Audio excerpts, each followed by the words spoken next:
have a bit of an intimate group today.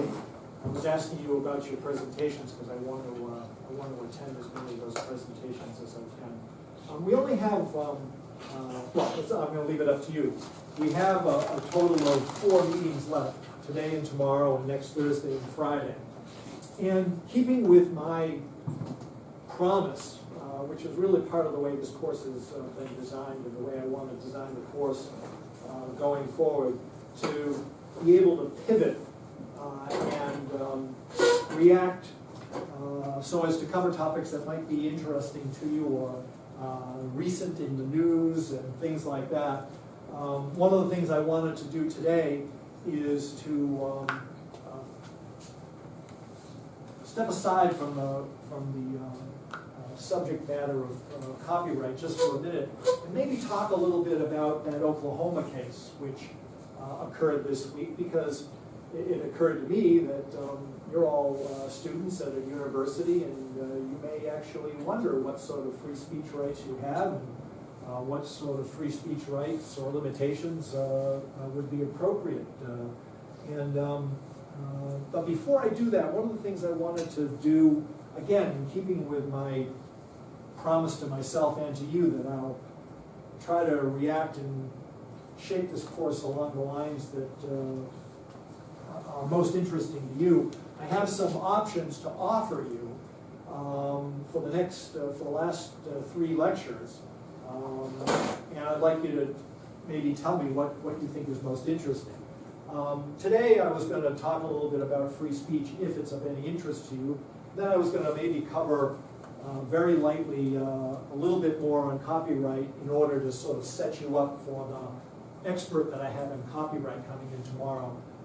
It's a lawyer by the name of Lee Gesmer. He's like a really famous intellectual property lawyer. And of course, he's very nervous about meeting you, and I know at this moment he's probably back in his office spending like the 38th, 39th, and 40th hour working on his PowerPoint presentation, which he has sent to me several times this week. What do you think? What do you think of this? Let me tell you, it's much more colorful at least than mine are. But he's working really hard on that stuff, and so he's going to give you a presentation. I thought it would be nice for you to actually meet. I try intellectual property cases, but I don't create patents, I don't create copyrights, I don't file applications for trademarks. I just kind of deal with messes that happen later on. And I thought it'd be nice for you to have an intellectual property lawyer that come in that you can kind of poke and dissect and ask any questions that you like. Because you never know, you may end up needing one of these days, and this is an opportunity to get $1,000 worth of legal services for absolutely nothing. So tomorrow I have Lee Gesmer, a very famous copyright lawyer, coming in, and he'll give his very colorful slide presentation to you. And if you have questions, you can pepper him with those questions tomorrow. But in the remaining 2 sessions that we have together, I had 2 ideas, and I wanted to, actually I had 3 ideas, and I wanted to run them by you. And also solicit ideas from you.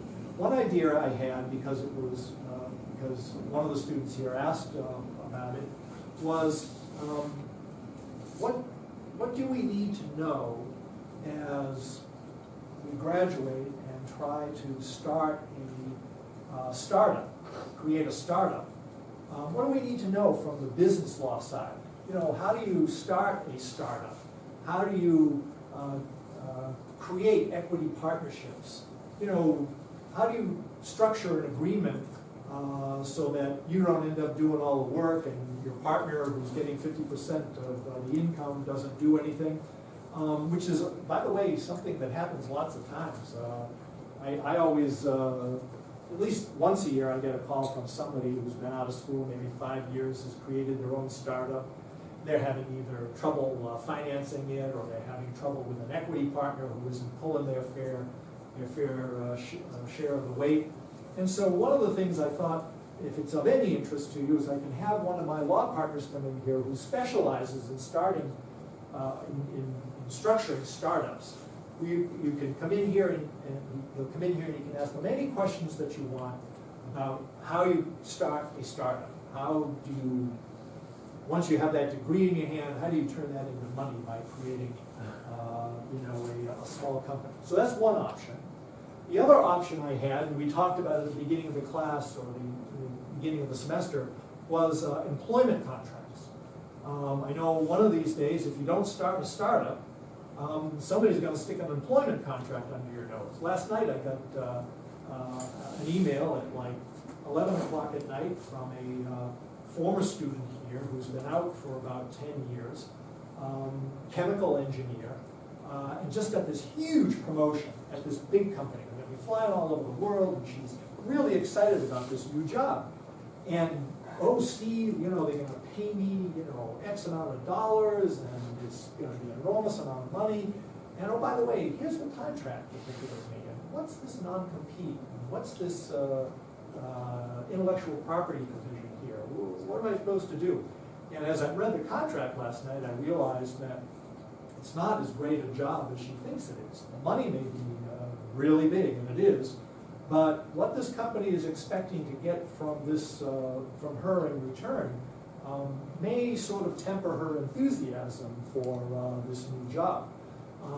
And so I keep running into this problem, and I realize it's something that may concern you or interest you. So another option that I have is I'll bring an employment contract lawyer in here, and you can poke them and ask them any questions that they want. I'll bring in some examples of employment contracts and show them to you. We'll explain the terms. So that's another option that we have. And so I had one other option. Oh, the third option is because there was so much interest in it when we were going over, especially after class, I got an awful lot of questions and emails. Ask a patent lawyer. I don't file patent applications. I have people in my office that do that. Like I said, I usually am the guy that stands on his hind legs, goes into court, and cleans up the messes later on. But if you have interest in patenting a device, or if any of this stuff has really generated some interest in you, and you'd like to know more, I can bring in a patent lawyer, and you can sort of poke and ask any questions that you want. I want to patent my device in the United States, but I want intellectual property rights recognized in Japan. What do I have to do? If any of those things are going on in your mind, to the extent that we haven't covered them already, that's a third option that I have for you. So I'd like you to think about that, and maybe at the end of the class, I'll ask you to let me know which of the options, because I'm just going to leave it to a vote. And if you have an idea of your own, if I've missed some area of the law that you came into this course thinking, gee, I'd like to know a little bit more about this, I want you to tell me, and I'll make it happen. My purpose in standing up here in front of you on my hind legs is to hopefully have you leave here knowing more about how technology and the law interface. And to the extent that there is an area of interest that you have that I haven't addressed, I want to cover it before free bagel Thursdays are just a wonderful number. So anyhow, think about that. We'll save some time, maybe 10 minutes at the end of the class, to just sort of ask and answer and have you tell me the way we're going to shape things. This is one of the, we talked about patent law and who wins, who usually wins the rights to patent a device? The SWIFT, right? So whoever, first inventor to file.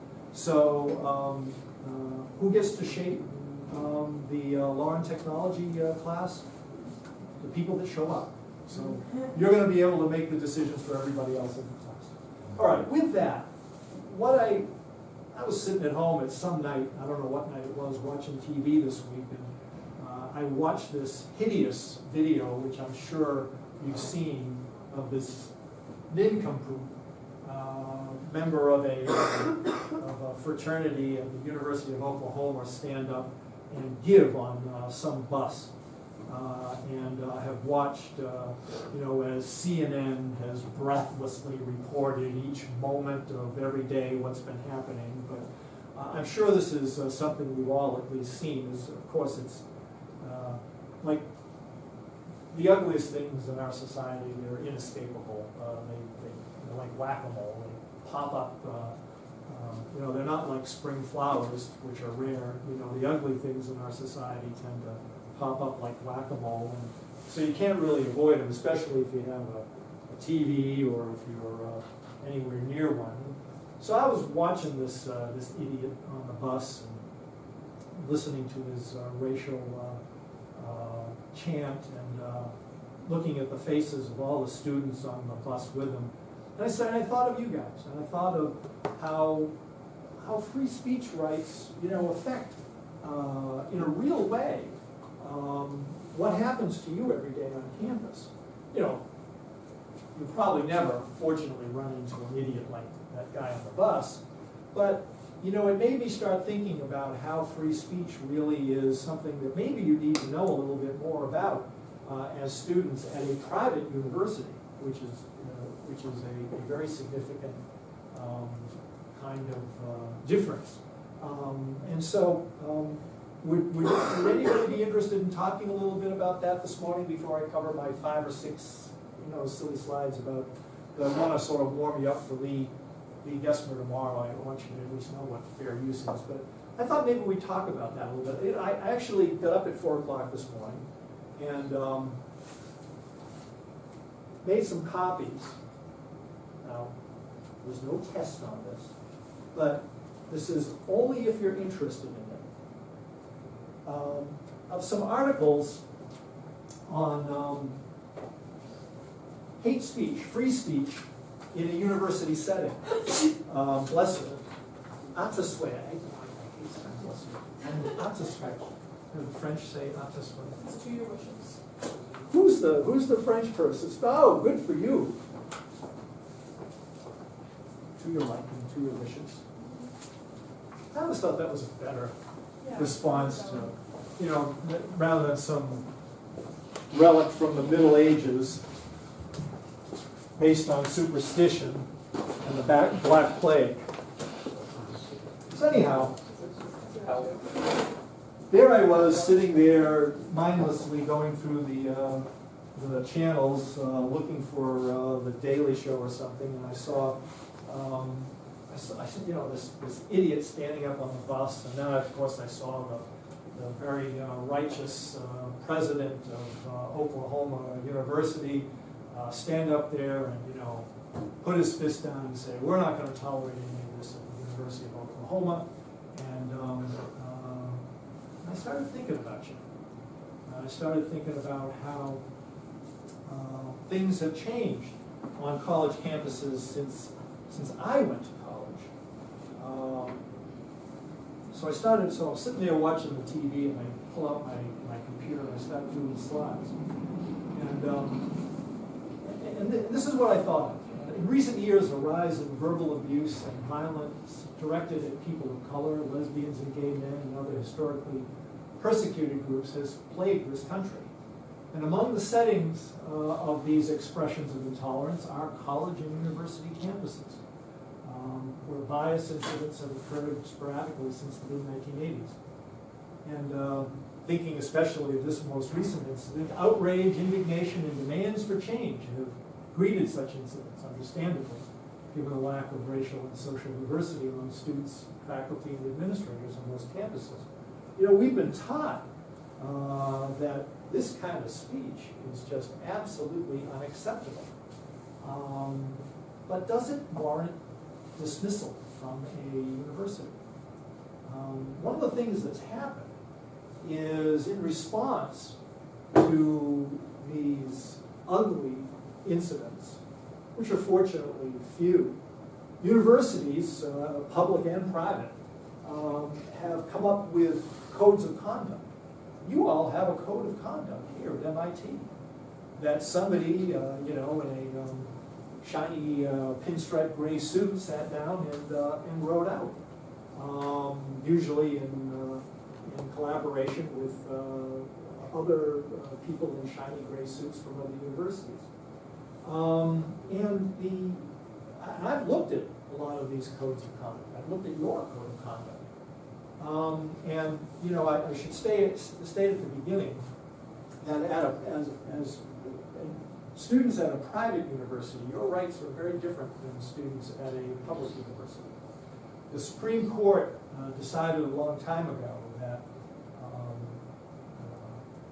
public universities, that is, universities that are funded with U.S. tax dollars,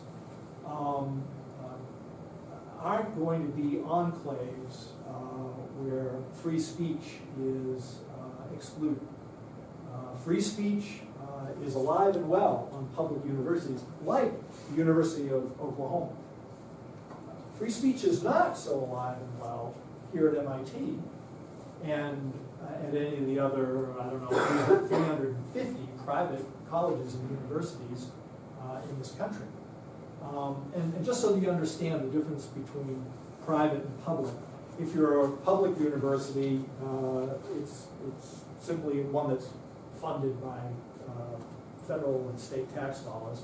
A private university is funded primarily through raising the funds privately. Now, the United States Constitution contains that First Amendment that says, Congress shall make no law respecting the free expression of speech.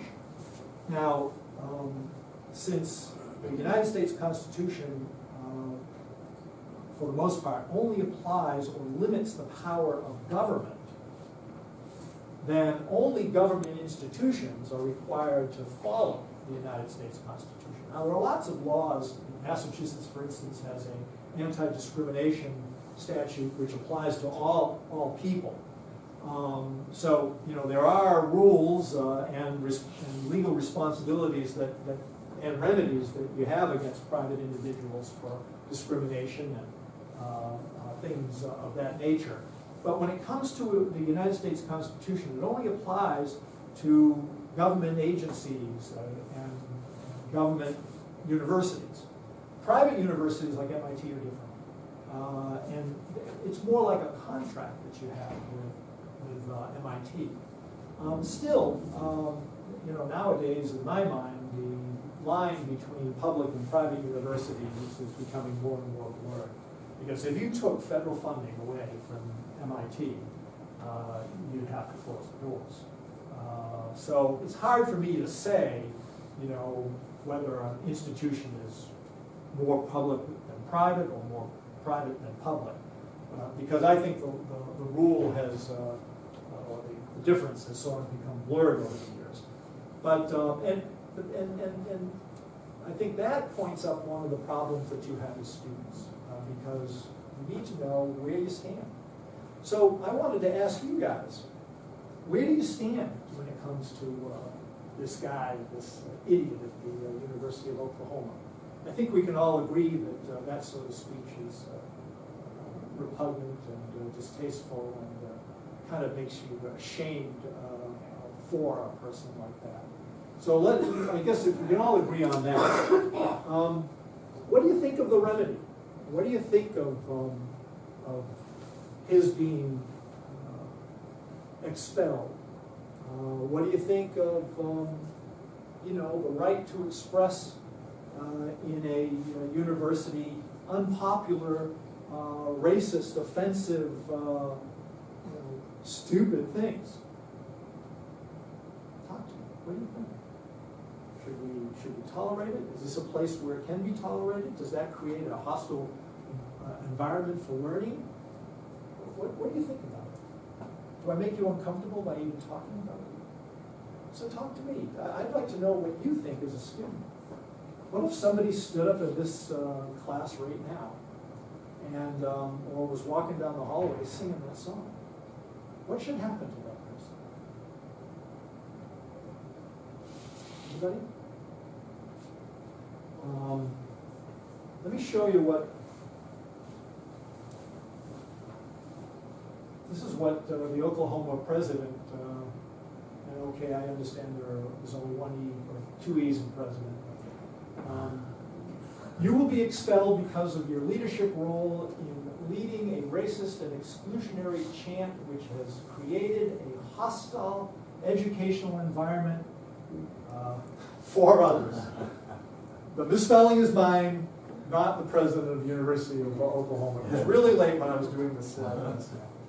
That's what the university president said. You know, as in response to these really ugly sort of incidents, these codes of conduct have developed. And they involve religious expression, they involve unpopular political expression, they involve unpopular social expressions.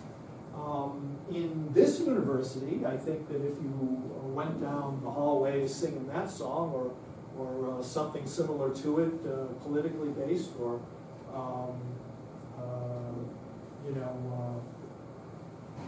something like that, I think that you'd be out of here almost faster than this guy found himself out of here. And here you'd be out because it's not a public university. This is a private university, and private institutions can set up their own rules. People can gather together and decide what rules they're going to have governing conduct in private institutions. And that's why if we want to open a club that is for men only, or for women only, or for gay and lesbian people only, or for any purpose, we can do it so long as we have there are no government funding involved, there's no sanction involved, there's no liquor licenses involved. Yes? Going back to your question before, I think in general, there's no way to deny kind of how hostile and uncomfortable and all that that statement is in this kind of environment. But where I get a little bit more confused and where I'm still forming my opinion is the person has the right to hold this opinion, and if it was kind of said in a more not that you can say this respectfully at all, but in a more respectful and less outrageous forum, where do you limit kind of expressing your beliefs like that? That's why I wanted to have this talk with you, because it really is interesting. If you were the president of the University of Oklahoma, just knowing the facts as you know them, if you've heard the song, what would you do with this? I think it's a really hard question. I think what they did is probably appropriate for the learning of other students and for the university kind of moving on as a whole. But whether the person has the right to have that belief to start is kind of another whole question. What if you were the president of the University of Oklahoma and you didn't know? What do you think would happen? Riots. You look out your window on the quad, that beautiful grass area out there that I guess most university presidents' offices look out on, and you'd see nothing but angry people, wouldn't you? We've been conditioned to be intolerant of intolerance. It's politically correct and it's very easy, to point at somebody and say, this is completely inappropriate. We're not gonna tolerate this. But is that the right thing to do?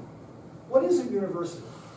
I think it's almost more thoughtless to do it that way, because no one can criticize you, but honestly taking the stand that the person has the right to say something, you get a lot of shit for it, but sometimes, I don't know, I don't think it's worthwhile in this case. I don't think it's something that they tell them to do.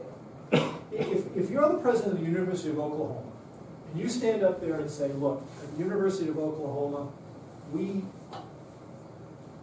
abhor speech like that. But we will defend the right of an idiot like that to get up and express himself, because those are the principles at the University of Oklahoma that we think are more important. I think he'd probably be fired. I think the governor would be on the phone and they'd be asking for his resignation. Is that the right thing to do? You had your hand up. Yeah, so I was thinking of what the appropriate response would be, and in his case, he couldn't really have done anything else without getting himself fired as well. But I was thinking right now they're throwing him out.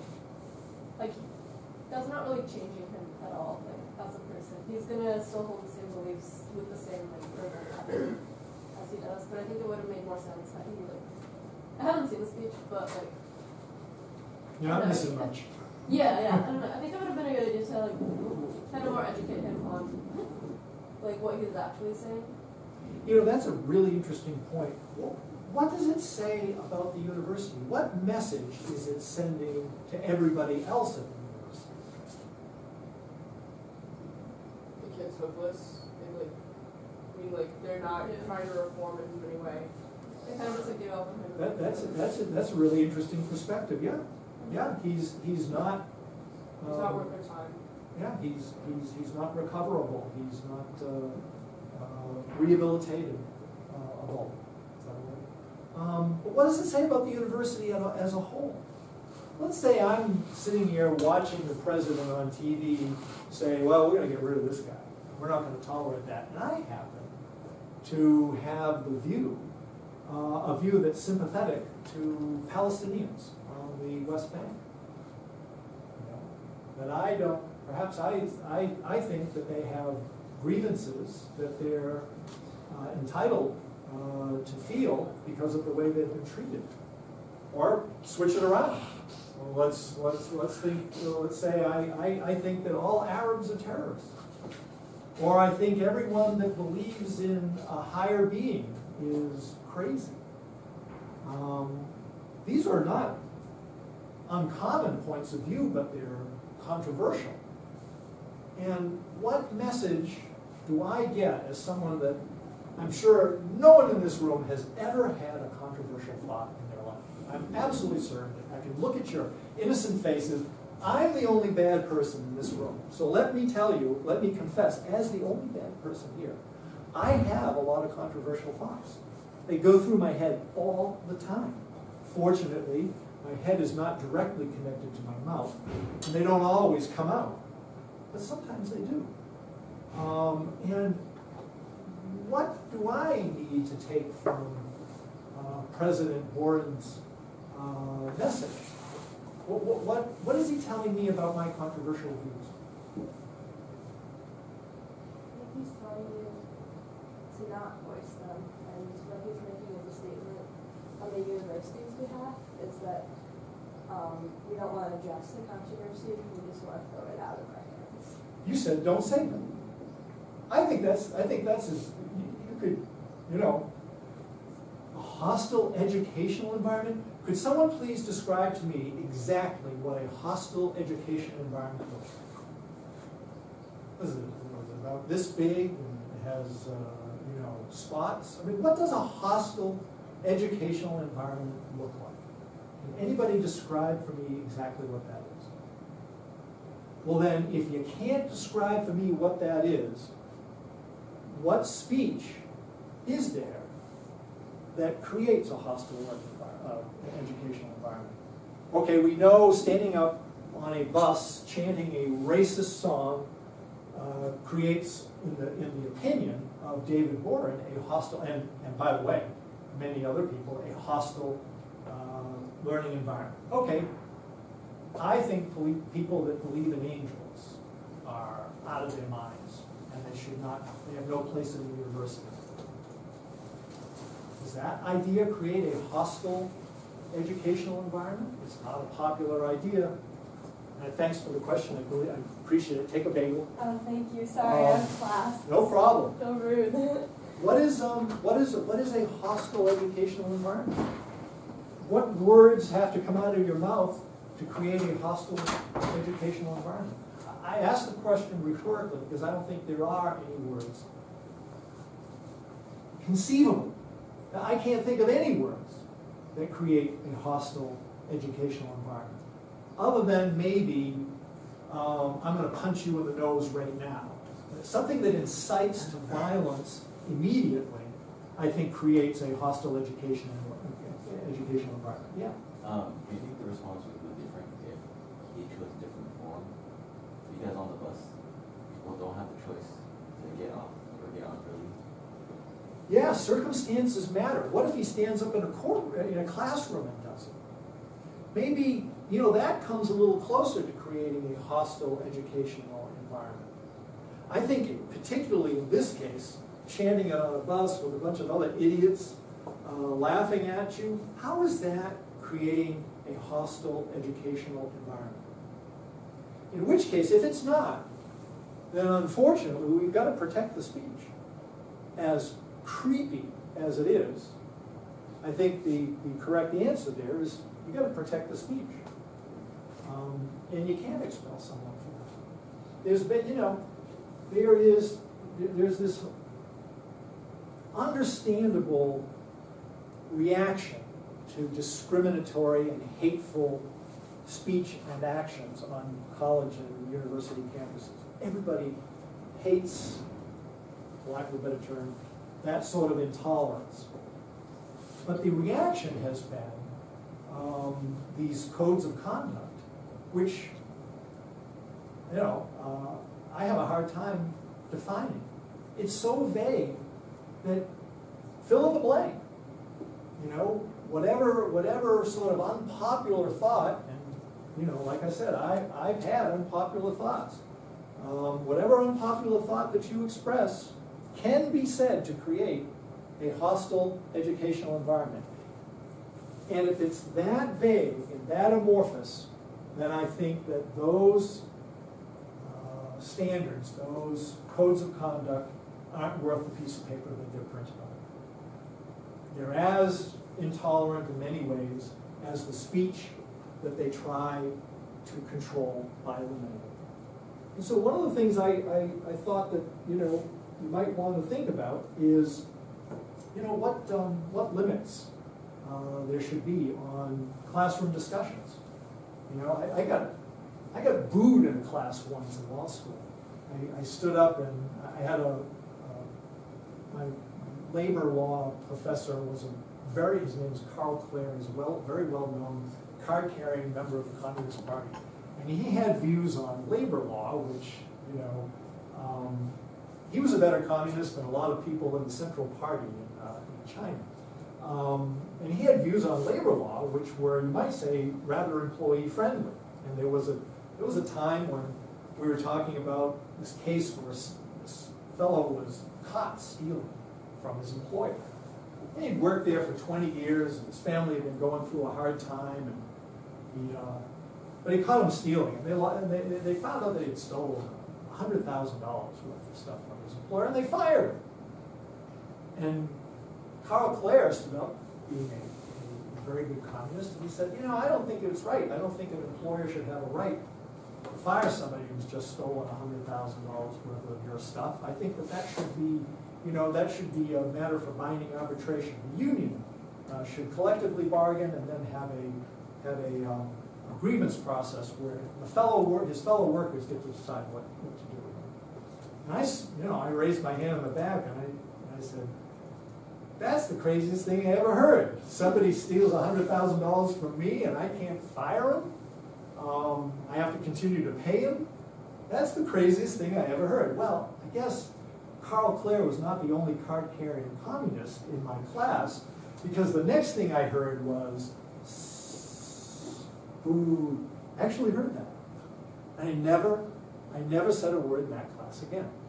The interesting point is all those people who thought they were so liberal that I went to law school with were the first ones to sell out and go work for the big law firms and carry the bags of the big corporations. So I don't know who really was the true liberal at the time, but it's an example, a personal one, where I expressed one of my bad thoughts that I have, one of my unpopular beliefs, where I was essentially told to shut up, and I did.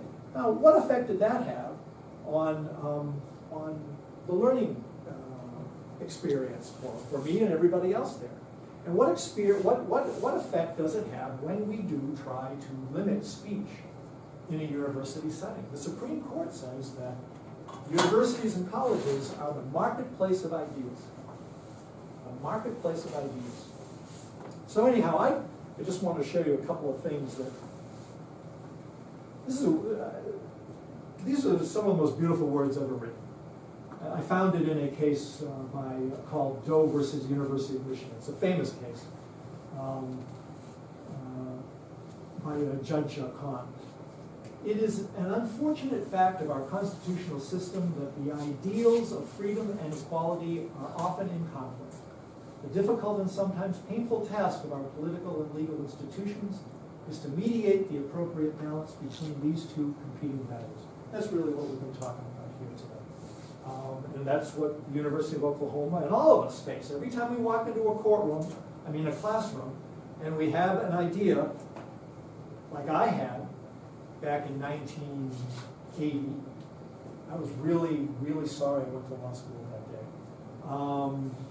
Because to this day, I think about putting my hand up, and I don't in college classrooms, and I didn't the rest of the time. The Supreme Court has consistently held that statutes punishing speech or conduct solely on the grounds that they are unseemly or offensive are unconstitutionally overbroad. That's I think what the University of Oklahoma's code of conduct is, especially as applied by the Oklahoma president. And I think that kid has a claim against the university. As much of an idiot as he is, I think we all benefit from the expressions of ideas, no matter how strange or how off the wall they are, or how unpopular they are. All of us, especially at this place, if there's any university in the world that teaches you to question everything, this is the place. I mean, it's like in your DNA. You couldn't get in here without having that ability. It's in your nature. And every time we try to limit speech, what we're really saying is, don't question this over here. This is not subject to debate. We're going to decide what's appropriate. And I offer that up to you today only because it's an example of how the law interfaces with your lives, how it's something that you need to think about, and how, going forward, you might consider expressing every now and then an unpopular or a stupid idea. I recommend it to you. I've been doing it all my life, and it feels good sometimes. So, anyhow, tomorrow we're going to have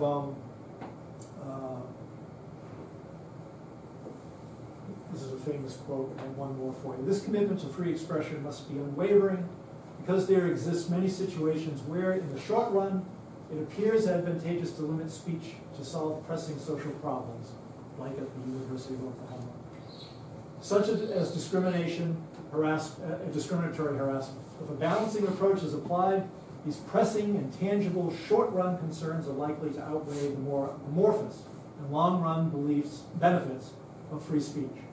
However, the suppression of speech, even where the speech's content appears to have little value and great costs, amounts to government control. Now, I'll leave you with that. That's exactly what the University of Oklahoma president was facing, that balancing test. All the people out on his front lawn, the cost of tolerating unpopular, even hateful speech because of this commitment to a higher ideal, oftentimes leads people to make the easy decision, which is get rid of the problem. Was it a Supreme Court case? Yes, eventually this ended up in the Supreme Court.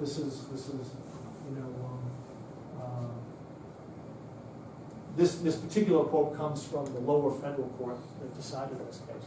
And this was a case involving the handing out of leaflets and hateful leaflets and really unpopular speech, stupid speech.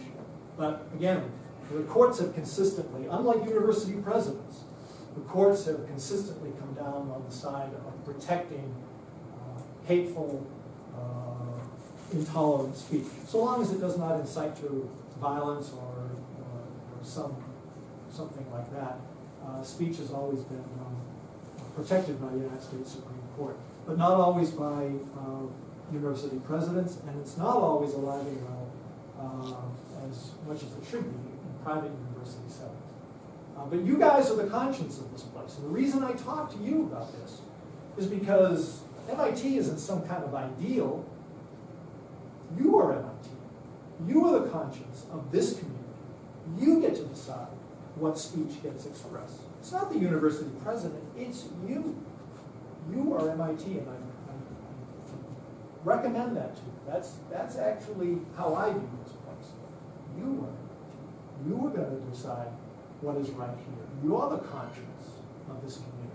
And I think as the conscience of this community, you have to treat these subject matters seriously and keep some of these things in mind. You may ultimately decide to do, the same thing that the University of Oklahoma did. But I'd like you to at least think about some of these things when you're walking around the hallways, and especially when you encounter somebody that's different or has a different point of view, or is even in the, like this guy. Okay, I said 10 minutes to go. I would ask you what you thought about the remaining topics.